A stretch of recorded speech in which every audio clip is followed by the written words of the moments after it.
After 2 days of meeting behind closed doors, the governor of the Central Bank of Nigeria is leading members of the Monetary Policy Committee to address Nigerians on his key decisions.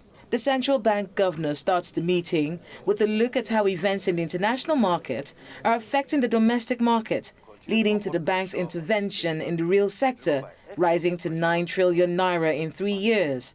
While the agriculture and manufacturing sector received 66 billion naira in 2 months, its export facilitation program received a boost of 93 billion naira. In the last 3 years, the CBN had injected over 9 trillion naira into the economy, in addition to offering 2-year moratorium for 10-year long-term loan facilities.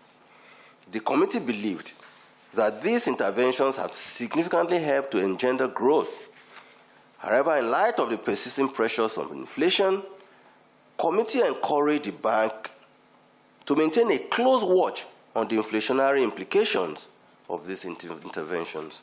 The committee then raised the interest rate to 15.5% and the cash reserve ratio to 32.5% after consideration by committee members. However, it comes with a caution for commercial banks. As long as we see inflation trending upwards, that I cannot, or that MPC cannot give any assurance to anybody that we will not continue to raise rates, because we've seen rates move recently very, very aggressively, and that is the reason we are following it up in the May, in the July, and now the September meeting very aggressively for us to ensure, to see to what can be done to rein in inflation. The committee also considered the intervention to clear the backlog of debts owed airlines. Yes, we will do everything possible, and we are determined to clear the backlog, and we will consistently at all the retail interventions.